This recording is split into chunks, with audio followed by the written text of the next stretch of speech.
When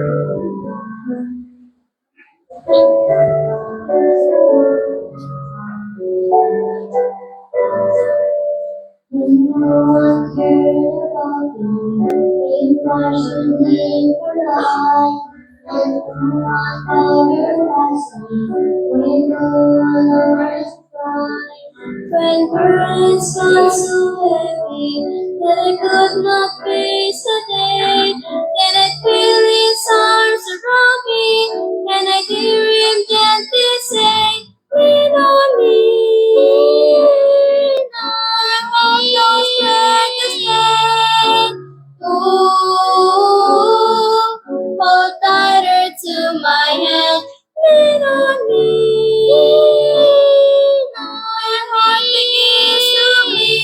When you come to the place that I'm all you have, then you find I'm all you need.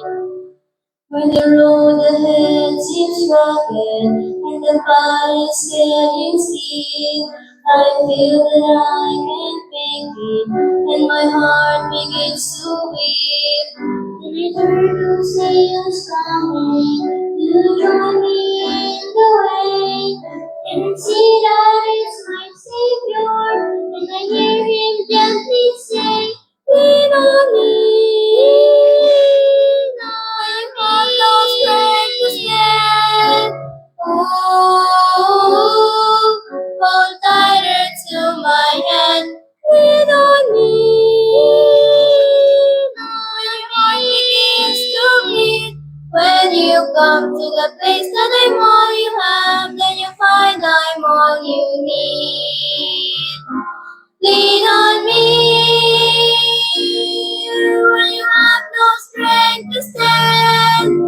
Ooh, hold tighter to my hand. Lean on me when your heart begins to bleed. When you come to the place that I'm all you have, then you find I'm all you need. When you come to the place that I'm all you have, then you find I'm all you need. Lean on me.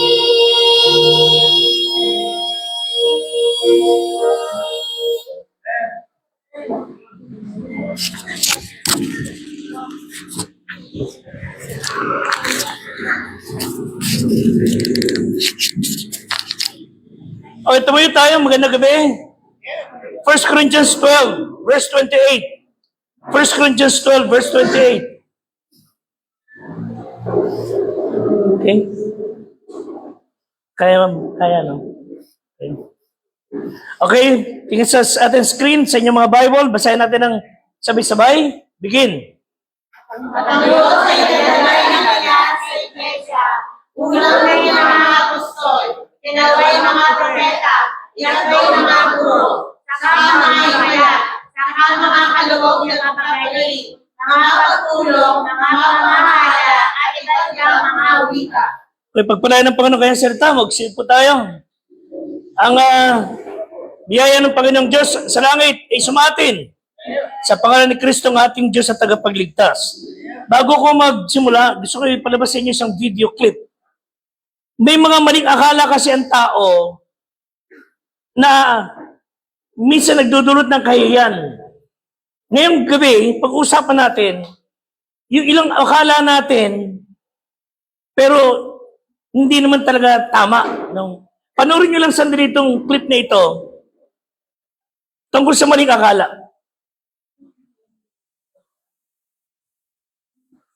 Panoorin nyo mabuti.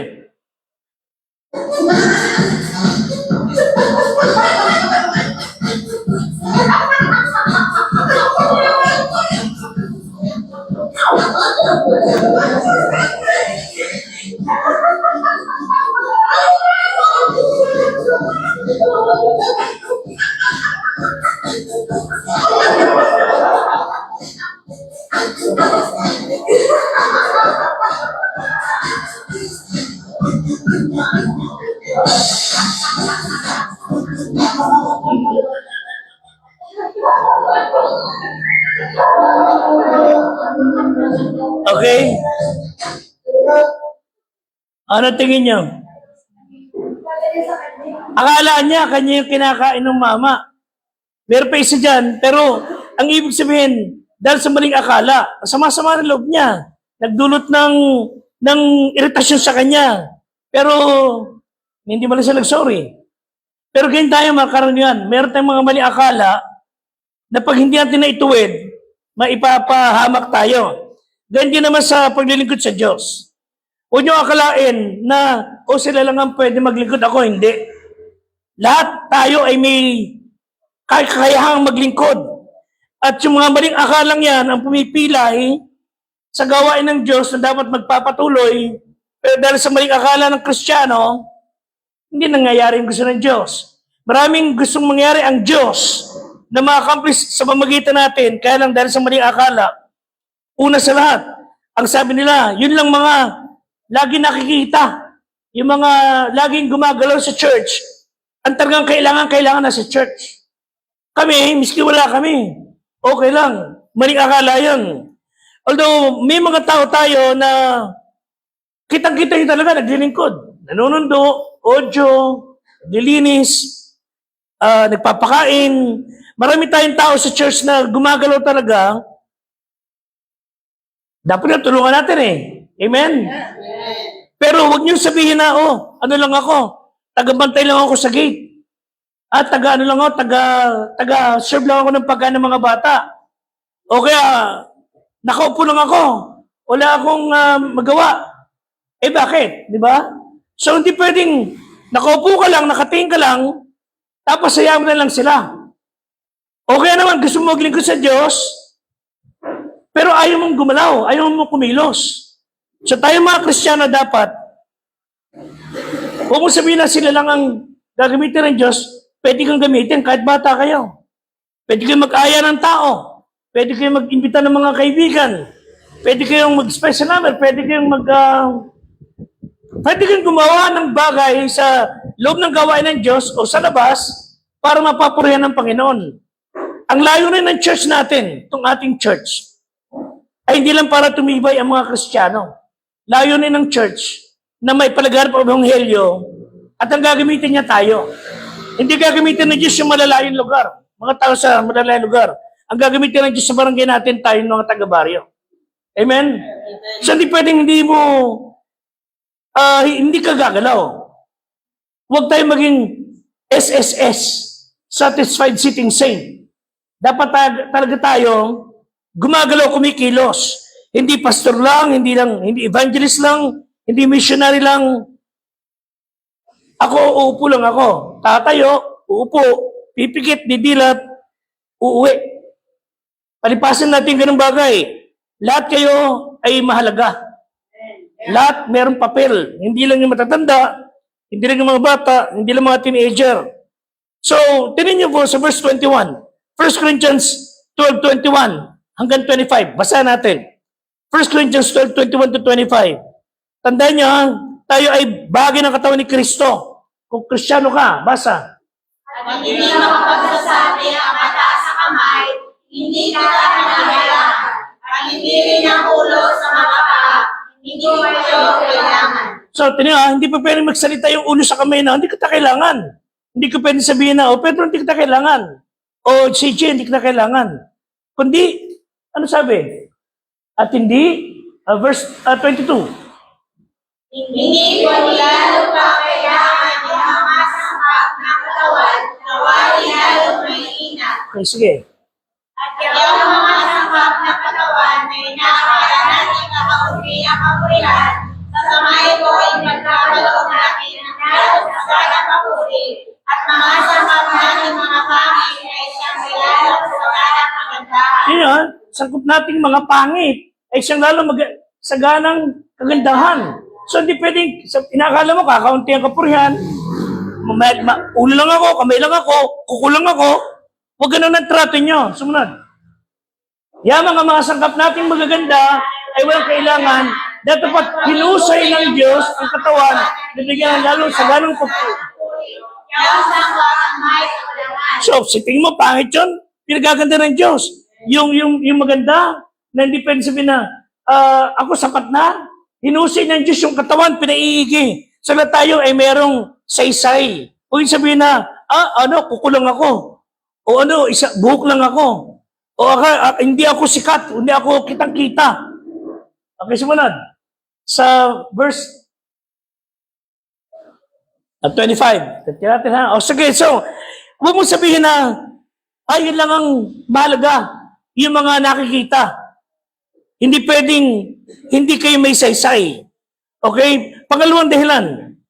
Pangalawang maling akala. So, tandaan nyo, hindi, tinitignan ng Diyos, maganda ka lang, o ikaw pakanabangan, pangit ka, hindi ka kailangan, walang ganun sa Diyos. Tandaan nyo, walang nilikhaan Diyos sa pangit. Amen? God created all things beautiful, sabi ng Bible. Nagiging pangit lang yan sa tingin mo at sa tingin ng ibang tao. Pero ang Diyos pa rin, ang may kaparaanan. Okay?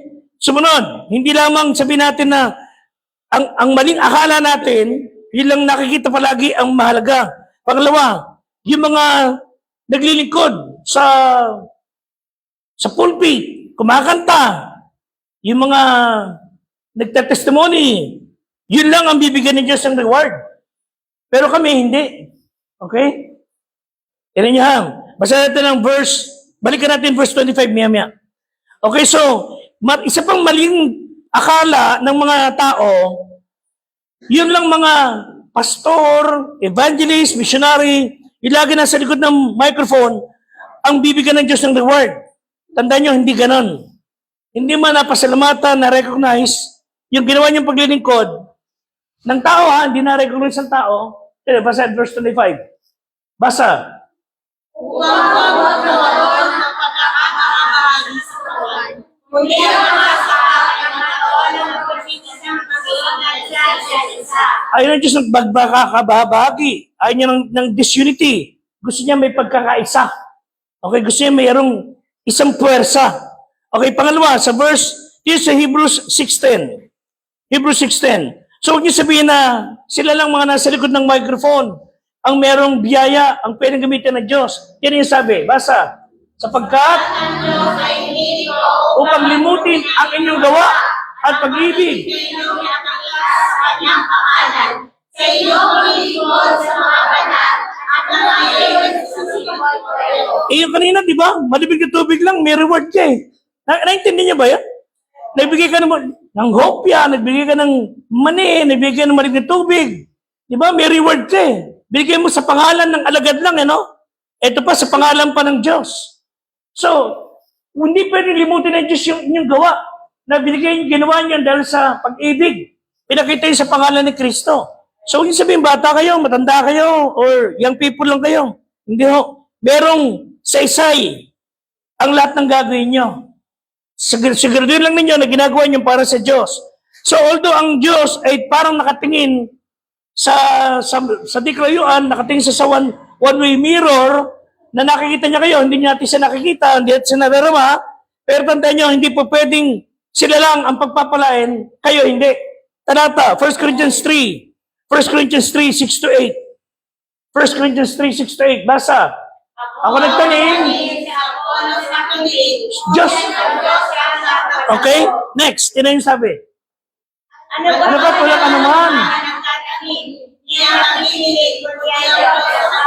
Okay, nagtanim ako, ang galing ko. Hindi. Ako nagdilig, magaling ako, no? Ang Diyos ang nagpapalago, ang Diyos ang nagbibigay ng increase. Sa verse 8. Ayaw ng katanim ng nagdidilig kay isa. Ngunit ang bawat isa ay Tatanggap. Ayon. Kaya ayaw ng Diyos ang komunismo eh. Ayaw ng Diyos yan eh. Ang komunismo ganito. Lahat ng kita ay ipamahagi sa mga tao. Magandang pakinggan. Pero mga kapatid, kung kumikita siya ng 50 mil, ikay kumikita ng 5,000, dahil sa pagsisikap niya, kumita siya, sa iyong katamaran niya lang kinita mo, hindi pwedeng humati ka sa kita niya. She would enjoy the fruit of her labor. Ikaw ganun din. Hindi pwede yung kita ng mga mayayaman, ibibigay sa lahat. Hindi pa pwede yun. Sila kaya yumaman, nagpagal sila. Of course, wala rin yung nagnakaw ng pera ng bayan. Hindi sinasabi ron. Pero pag pinagpala kayo ng Panginoong Diyos, sa pagsisikap nyo, sa katapatan nyo, hindi pwedeng imbutin ko, oy, dapat yung kita mo, hati ako. Di ba? Ito na, Diyos may-ari na lahat di ba? Amen? Amen. Ano hinihingi niya sa mga tao na nakaloob? Hindi naman niya hinihingi 90% Kaya kanya lahat yan siya may-ari lahat yan Ang si Diyos lang, magkano? 10% nga lang si Diyos At ang sabi pa nga niya, ibigay mo ng kusang loob Di ba? O di ba pinipilit na ganon? Pero sa Diyos, hindi pa pwede yung kita ninyo, ipapapahagi sa iba ng sapilitan, hindi. Sabi ng Diyos, kayo nagtanim, nagdilig, isa kayo. Pero tatanggap ang bawat isa ng kanyang sariling kagantihan ayon sa kanyang sariling pagpapagal. Kung isipag mo, yun ang pagpapala ng Diyos. Kung ang pinampapala mo sa Panginoon ay kutsarita lang, yun ang magpapala mo. Kung ang ginagamit ni pala talaga, yun ang bagay sa'yo. Ang pinanghahalo kayo may bako. Di mas malaki.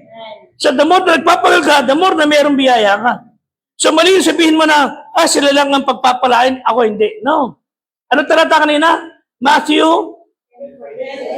10:42. Tandaan yun. Nagbigay ka ng tubig na malamig sa tao, gumawa ka ng simple. Meron ka nakita nangangailangan niya, nagabot ka ng 5 piso. May nakita kang bata na talagang binigyan mo ng Skyflex. Ano man ang ginawa nyo, hindi mo kayo napasalamatan, na-recognize, merong reward kayo sa Diyos. Amen? So, ito pa pangatlo.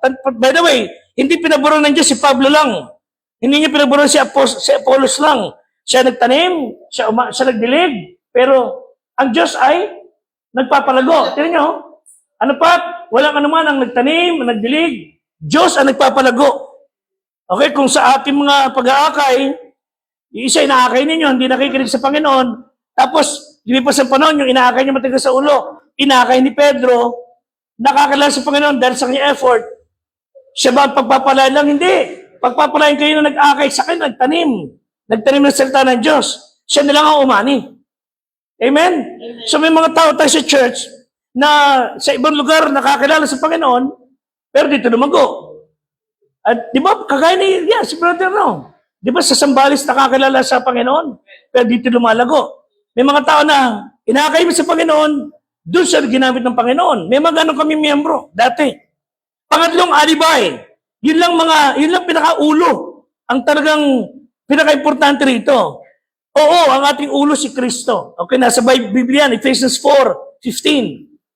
Si Kristo ang ating pinakaulo. Okay, basa mo na.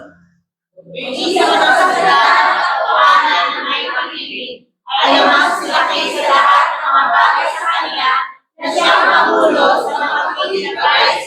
Okay, si Kristo ang pangulo natin. Siya pinakaulo natin. Siya pinaka-head natin. Pero huwag niyo sabihin na, kaya hindi ako importante. Mali. Kasi siyang ulo, tayo ang katawan. Okay? At tandaan nyo, hindi gumagawa ang Diyos ng mag-isa lang niya. Kailangan niya tayo. Katunayan, tayo mga tao, tayo ay mga procreator ng Diyos. Ginamit niya ang tao para maglikha ng tao. Okay? Una, siyempre, wala pa siyang taong gagamitin, kaya siya naglikha ng Adan. Pero lumabas na yung mga tao, ginamit ng Diyos yung binhi ni Eva at Adan. So, we do our part. Si Kristo ang ating ulo, siya ang pinaka-director, siya ang pinaka-manager, sinusunod lang natin yung instructions niya. Pero hindi po pwedeng, siya lang ulo, siya lang bahala sa buhay niya. Hindi po pwede yan. Kaya tayo meron sa church, kaya tayo merong Bible training. So yung direction niya, yung kanyang kapangyarihan, yung kanyang guidance, ang sa atin ang dapat na nagiging guide.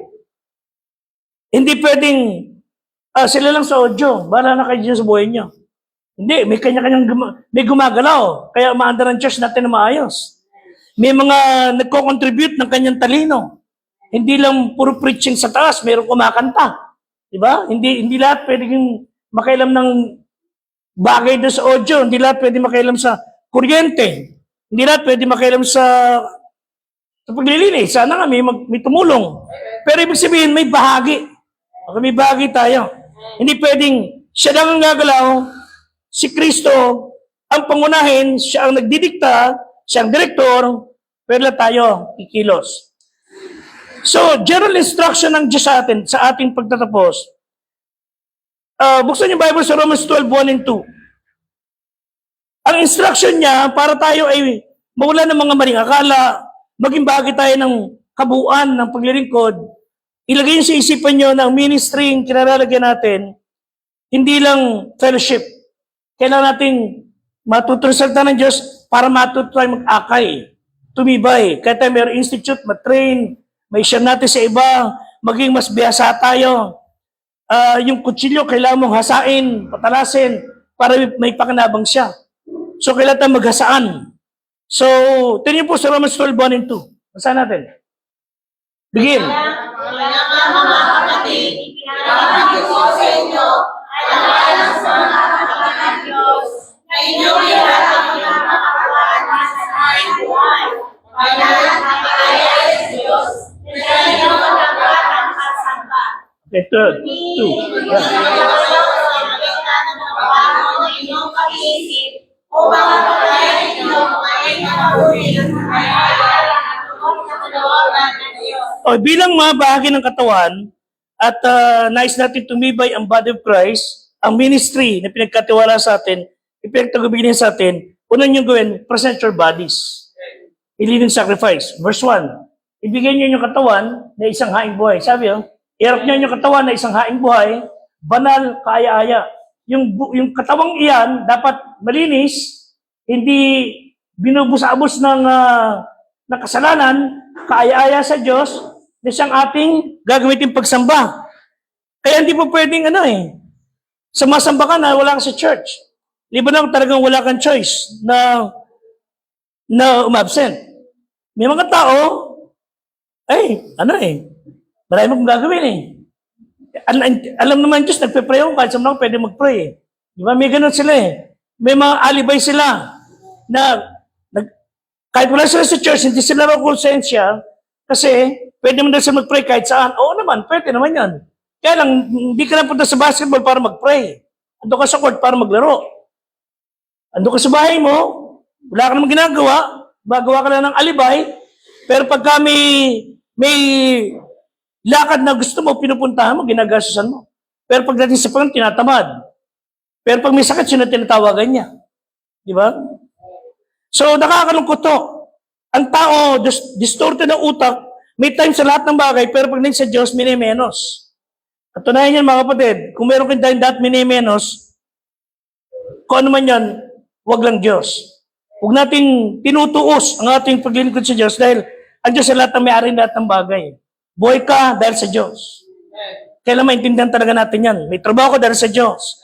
May malusog tayong pamilya, kahit paano buhay, kahit may sakit, nakakaraos tayo dahil sa Diyos. Pagka nakalimutan ng tao yan, buti lang ang Diyos, hindi maninikis Yung bang, tatawag-tawag ka ngayon. Binabastos mo ka, tapos tatawag-tawag ka. Ayun, ang Diyos hindi ganun. Mas gusto ng Diyos na matutong humingi ng tao yung tao, He would rather forgive than to judge. Anyway, so hindi namang matutunan natin i-present natin ating sarili sa Panginoon. Ibig sabihin, available ka sa Kanya. Gawin mo yung magagawa mo para sa Panginoon. Wala kang malit na bagay na nagagawin na hindi pinaparangalan ng Diyos. Pangalawa, yung kabila naman, sabi dito sa Bible sa verse 2, huwag kang makiayon. Tignan niyo sabi, magbago ka ng pag-iisip. Okay? Be not conformed to this world. Yan ba yung verse 2? There's English. Be not conformed to this world, but be transformed. Okay? Kulang Be not conformed to this world. Huwag kang makiayon sa sanglibutan. Hindi lamang you present your bodies. Pangalawa, you protect your body. Huwag kayo makiayon sa takbo ng mundo kung lahat ng tao. Yun ang nilalakaran. Pagsuway, pagre-rebelde, huwag kayo sasama. So, ang ibig sabihin dito ni Paul, huwag niyong payagan ang sanlibutan ang maghubog sa ating mga values. Kung merong makaka-impluensya, tayo, hindi sila. Again, sabi ko nga madalas, tayo ay maging thermostat, hindi tayo maging thermometer. Ano yung thermostat? Ang thermostat, nasa mga bahayan sa mga bansa na nagyayelo. May mga switch sila ron, thermostat. Pagka tag-yelo sa paligid, isaset mo yung thermostat para uminit sa loob. Sa mga kotse yan, mayroong heater, merong aircon. Yung thermostat, pag sinet mo sa heat, iinit ang paligid. Pag sinet mo sa malamig, lalamig yan, parang sa shower, di ba? Pipitin mo, yun ang thermostat. Ikaw ang nagdidikta ng paligid. Ang thermometer, hindi. Yung thermometer siya dinidiktahan. Lagyan mo sa kilikili mo, lagyan mo sa dila mo, kung ano yung init, tsaka ano yung temperatura, yun ang ilalabas niya. Yun ang thermometer. Pero ang thermostat, kung ano yung gawin mong temperatura, yun ang susunod. Doon sa ginawa mo. So, tayo ang magdikta. Hindi tayo didiktahan. Amen? Tayo ang maka-impluensya. Hindi tayo ang i-impluensyahan. So, in playing our part sa body of Christ, kailangan tandaan natin yung sarili natin. Meron isang tao, pagkatapos siya kumanta, maganda lang ang boses, at, pero iba lang espiritu niya, sabi sa kanya ng isang nakinig, ang ganda-ganda naman ang kanta mo nakakabless ka talaga, Pedro ka. Sabi ni Pedro, inuubo pa nga ako nun eh. Inuubo pa nga ako nun eh. Dito mo, inuubo pa nga ako nun. Kaya, wala nga akong practice eh. Diba? Ba't mahal mo, sabi mo salamat sa Diyos. May mga tao kasi, they would sing para sa sarili nilang papuri. Gaganda ng boses. May mga ganun ngayon eh, sa mga ilang grupo. Kakanta sila ng mga isang oras, kalahati. Bigay todong kanta talaga, sobrang galing, pinraktis na mabuti. Matas kumanta, doon sa labas, nagkakape. Hindi nakikinig ng preaching. Kaya ba't kasi makikinig ng preaching? Mga sermonets nga lang naman pinahanda. Yung speaker nila, kung saan nangunguha ng mga mensahe, lang, paano gagana makinig? Pero may mga tao, ang tendency nila, mai-focus yung sentro sa kanila, hindi sa iba. May mga Hillsong composer, Hillsong singers. Ang gaganda ng kanta.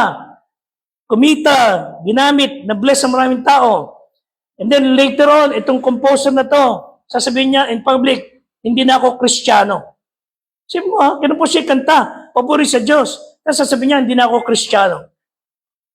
Nalulungkot siya ibang mga tao at nababagabag sila, ba't ganun na nangyayari? Ay, malungkot man, pero kung di ka talaga Kristiyano, nagmamayabang mo, baka talaga hindi ka naging Kristiyano ng pamanguna. Di ba? Hindi pwedeng yung Kristiyano naging un-Christian. Amen? Walang ganon. Ipinanganak ka, tapos lalabas ka? Sabi nga ni Kristo. Paano yan? Sabi nga ni Nicodemo. Sabi nga ni Kristo, ipanganak ka na muli. Sabi ni Nicodemo, paano yan, Panginoon? Babalik pa siya sa napupunan ng nanay niya. Tapos ipapanak siya muli. Hindi. Hindi pwedeng maging un-Christian ang Kristiyanong tunay. Hindi siya talaga saved in the first place. Kaya hindi siya nagbabago, kaya wala siyang panlaban sa sanglibutan, kaya dali niya mahatak sa kalokohan, kasi hindi talaga Kristiyano. Yun ang talagang problema. Pupunta sa church, dahil wala lang magawa sa bahay, pupunta sa church kasi nakakursundahan lang niya, tapos mahatak ng ibang impluensya, wala na. Walang pagpapatuloy. Kasi baka talaga hindi Kristiyano. Okay, so, patungkol naman yung relationship natin sa Diyos, learn to present yourself, protect yourself.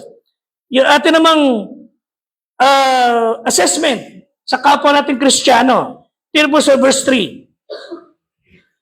Ano sabi ng Bible? Basa.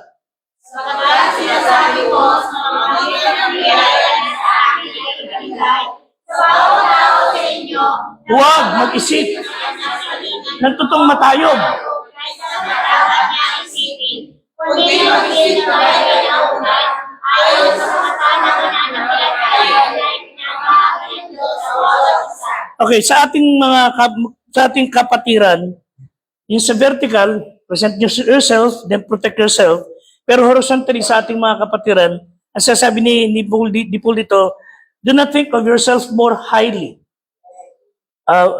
You can think of yourself highly, pero huwag kayo mag-iisip ng mas matayog pa. Sabi nito, no? Huwag mag-isip sa kanyang sarili ng totoong matayog. Mas magaling ako sa iyo, Brad. Di ba? Natatawa siya. Magaling ko sa inyo. Ano gawin nyo? Magaling ko sa inyo. Di ba? Pagka gano'n ng gano'n, kahit sa iyong mindset, magaling ako sa inyo, ikaw na. Sumasuway ka rito. Sabi ng Panginoon huwag matayog kaysa sa nararapat. Kundi mag-isip na may kahinahunan. Pagka naisip ng mga tao, wala, hindi under rin pag wala ako. Mabigat na assessment niya sa sarili. Ibinabagsak ng Diyos ang arrogante, ang conceited, kaya maganda ng sound judgment. Ito naman ang iba.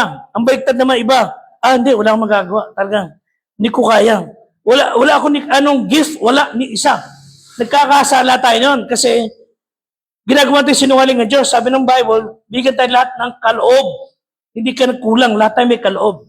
Lahat kayo may magagawa. Di ba? Kailangan lang malaman mo kung ano. Okay? Patungkol naman sa ating contribution sa ating kapwa Kristiyano. Di ba sa verse 4 hanggang 6? The Romans 12, verses 4 to 6. Namatay na naman siya. Tingnan, ito sa verse ninyo sa inyong mga Bible. So sa biyaya ng Diyos, tayo ay binigyan ng karapatan o kakayahan na maging link sa isa't isa. Hindi tayo yung nakakapanindigan mag-isa. Gusto ng Diyos, lahat tayo connected sa isa't isa. Amen? Yung bang may sarili kang biyahe, may sarili kang diskarte. Dapat lahat konektado. Dapat laging may pagpapahalaga sa kapakanan ng iglesia natin, na ating church. Okay, in closing, nagluloko na may ating technical.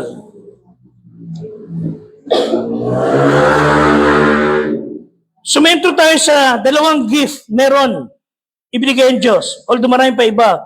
Sumento lang muna tayo doon sa the gift of serving and helping. Ito yung abilidad ng mga Kristiyano para mag-assist, mag-support sa sa kabuuan ng kapatiran ng katawan ni Kristo sa isang praktikal at kahit na hindi pinapalakpakan. Yung mga gagawa ka ng mga bagay, tahimik ka lang, masaya ka na na-accomplish yung ginawa mo, masaya ka na nagiging smooth ang pagsamba because you have the gift of helping and serving. Kaya nga, topic natin snappy salute to the servers. Kung di sa inyong mga naglilingkod sa Diyos, hindi magiging smooth ang ating ginagawa. Okay, punta natin po. Romans chapter 12. Kuha ba natin verse 46? Okay, basa. Sapagkat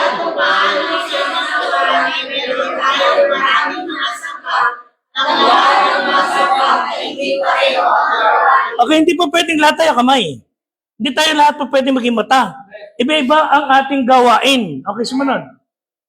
Ay gayon din tayo na marami ay isang katawan ni Kristo at masama-sama sa isa't isa. Okay? Yamang?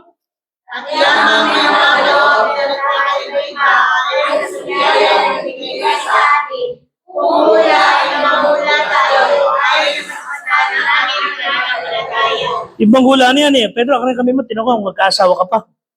Oh. May guhit ng diretsyo, mukhang din ata Hindi ganun. Hindi hula yan ang ginagawa at nilaman ng bola. Ito prophecy, that is teaching and prophesying. Iba yan sa hula na sa Quiapo, anuman. Kundi ito may kinala sa prophesying. Pero again, ang sabi ng Bible, iba-ibang bahagi tayo ng katawan, may kanya-kanya kayong papel na gagampanan para tumibay. Okay, so as we close, punta natin yung verse, let's say, verse 7 and 8. Verse 7 and 8. Okay, basa. Kung ministeryo ay gamitin natin ang ating sarili sa ating ministeryo, kung ang nagtuturo ay sa kanyang pagtuturo, kung ang umaral ay sa kanyang pag-aral, ang nagbibigay ay magbigay ng magandang loob, ang nagugulo ay magsikap, ang hahaba ay magsaya. So, ang tatrakay natin susunod ng mga Fridays, yung gift of giving, gift of serving and helping. Okay, balik tayo sa 1 Corinthians 12 verse 28. 1 Corinthians 12:28. Okay, nabuwi bito ang ating okay. Okay, pakibasa natin kung sino may verse na hawak dyan. Ayan, sige, bakit pakibasa? Begin. At ang Diyos ay naglalagay ng Iglesia. Unang-unay ng mga apostol, ikalaway ng mga propeta, ikalaway ng mga guro, saka ang mga himala, saka ang mga kaloob ng mga kapatid, mga pagtulo, mga pamamahala, at ibang mga bigyan. At pagtulong, pamamahala, at marami pa iba. So, ang effective na ministry, kagaya ng ating church, will be always effective sa pagtupad sa kalooban ng Diyos, ay meron silang kahandaan, willing servers, willing helpers, na natutuwa sila, ginagawa yung katungkulan nila kahit walang papuri, kahit walang parangal.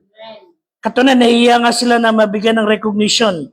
Ito yung mga hard workers, mga self-starters, na gusto lang makita na na-accomplish ang kalooban ng Diyos. Hindi important sa kanila yung ma-recognize.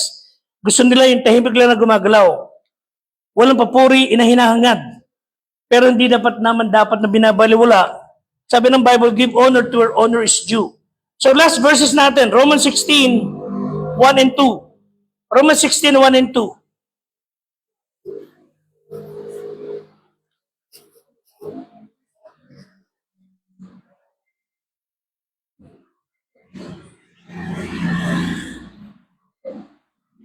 So yung mga faithful servers, okay, pakibasa. Begin. Pinagdadasal ko sa inyo, Sebe, ng aking kapatid na pare, nalingkod ko sa iyo at nasa Sophia. Okay? 1 and 2, verse 1. And verse 1. Okay, meron pangyayari din sa Bible na tulad na sinabi ko sa inyo, si Paul ay nakulong dahil sa pangangaral. Ibang ko ba natin? Yan ang verse 1. Sige, pakibasa natin. Ipinagtatagubilin ko sa inyo si Phoebe, dating kapatid na babae, nalikod sa iglesia na nasa Cenchrea. Baptist Church siya, natandaan niya. Next, verse 2.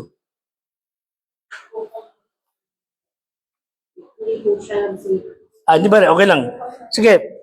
Si Paul na kulong dahil sa pangangaral. Doon sa kulungan, natagpo niya si Onesimus. Si Onesimus ay nakulong dahil sa pagnanakaw. Ninakawan niya ang mag-asawang Kristiyano na kaibigan ni Pablo. Okay, ni Paul. Okay? Ma'am, isang talata pa, Philippians 2:25. Okay, Philippians 2:25. At, kung kaya. Okay.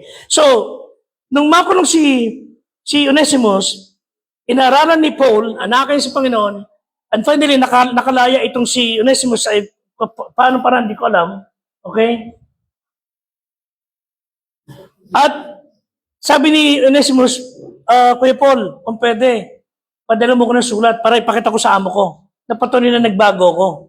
Okay? Okay, ito yan. Si Epaphroditus, ang amo na Kristiyano. Pakibasa. Ngunit inakala ko kailangan suwi sa inyo ni Epaphroditus na ang kapatid ng mga kalawat at tawang-awa ng inyong sugo at kaliwala sa aking kailangan. Okay, short. Baka kasi hindi nailagay kanina yung verses. Pero ito yan. So sabi ni Paul, kung ano mo naging atraso niya sa iyo, ako na magbabayad. Pero tanggapin mo siya bilang kapwa ko manggagawa. It's Epaphroditus. I think si Epaphroditus yun. So si Onesimus yung amo. So nandito ako ng konti. Pero sabi ni Paul, ano man naging problema niya, tanggapin mo siya na parang ako. Ako na ang mananagot ng kanyang pagkakautang sa iyo. Ako na. Tanggapin mo siya na parang ako ang dumating sa iyo. Okay? So may verse na tayo, ma'am, kung wala na. Last verse natin. Okay, sige, labas natin verse natin huli.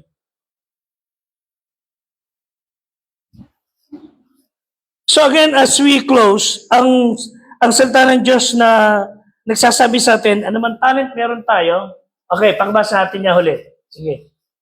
Ngayon ay may isang alagas ng malang kabita na ano ay ortas, ng babae ay gusto ng mabuting gawa at ng nakaawang gawa na kanya'y ginagawa. Okay, so, Dorcas, Tabitha, Onesimus,